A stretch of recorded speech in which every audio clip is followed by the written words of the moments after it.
Hey guys, let me tell you a story today. Meet Sid Udas. Lost in his dreams, he fails to realize that he is getting late for work.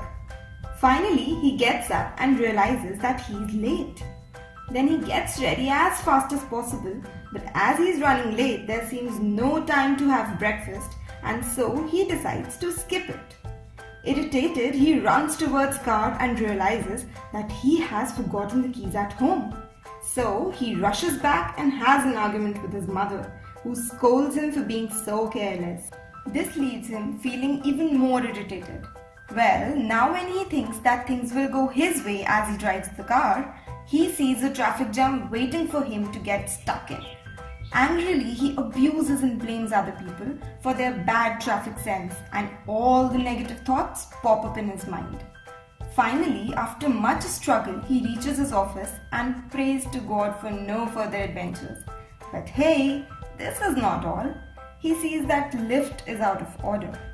Frustrated, he curses the day and takes stairs instead. As he enters his cabin, the piled up desk makes the pressure at its max. Suddenly, his boss arrives and reprimands him for getting late, which makes him feel totally helpless and powerless in himself, and he ends up giving a bad presentation. So, this was the story of Sid Udas. Now, let us meet Sid Jhakaas.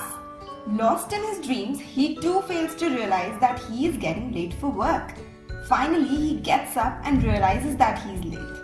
But then he acknowledges that he is disappointed and he gives himself an encouraging thought. He then gets ready as fast as possible. But as he is running late, there seems no time to do breakfast. But as he knows the rule, he thinks about the options available and just have a glass of milk with banana. He then realizes that he can't locate his car keys, but instead of panicking, he keeps his cool and asks for help from his mother. Now, as he drives the car, he thinks that he will reach his office on time, but he gets stuck in a traffic jam. Anxious, he thinks what to do now. He then focuses on deciding about the next steps he can take so as to avoid any future problems, and so he texts his boss to inform him that he is late. And in order to cheer himself up in the traffic, he plays on some music.